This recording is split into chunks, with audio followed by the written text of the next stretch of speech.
प्लासी की जीत के बाद जब रॉबर्ट क्लाइव मुर्शिदाबाद पहुंचा, जो उस समय बंगाल की राजधानी थी, और शाही खजाने में दाखिल हुआ, तो उसकी आंखें फटी की फटी रह गईं। सबसे पहले बंगाल के खजाने से सोना और चांदी निकालकर नावों में भरना शुरू हुआ। एक दो नहीं, पूरी 100 बड़ी नावें। जरा उस दृश्य की कल्पना कीजिए। गंगा नदी के पानी पर तैरती 100 कश्तियां, जो हिंदुस्तानी किसानों और मजदूरों की पीढ़ियों की मेहनत से भरी हुई थी, और वो सब हमेशा के लिए हमारी धरती से बहकर जा रहा था।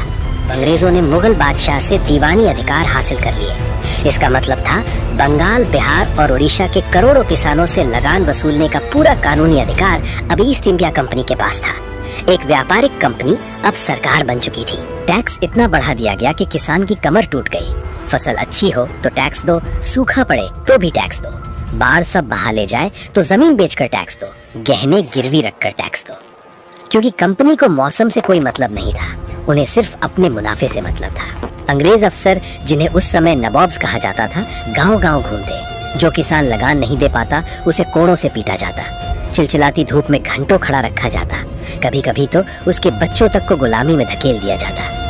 जहां पहले किसान अपनी फसल का लगभग 10% राजा को देता था, अब अंग्रेज 50% से भी ज्यादा छीन रहे थे।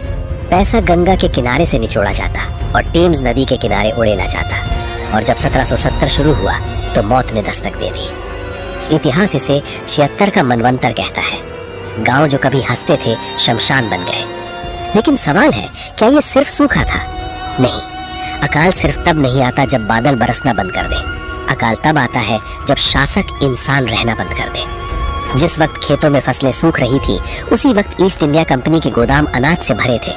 लेकिन वो अनाज भूखी जनता को देने के बजाय ऊंचे दामों पर बेचा गया। चावल सोने से महंगा कर दिया गया। एक नियम बना, पहले कंपनी का लगान चुकाओ, फिर अगर कुछ बचे तो खुद खाओ। जब मुर्शिदाबाद और बिहार की सड़कों पर लाशें बिछी थीं, तब कंपनी ने क्या किया? क्या राहत दी?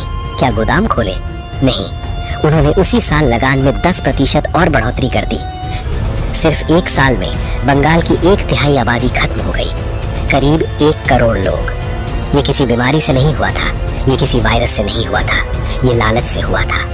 ये प्राकृतिक आपदा नहीं थी, ये मानव निर्मित नरसंहार था। और अत्याचार यही नहीं रुका। अंग्रेजों ने किसानों को मजबूर किया कि वे धान और गेहूं छोड़ दें। नील उगाओ, अफीम उगाओ, जो कंपनी को फायदा दे वही उगाओ। जिस जमीन पर सदियों से अन्न उगता था, वहीं अब जहर बोया जाने लगा।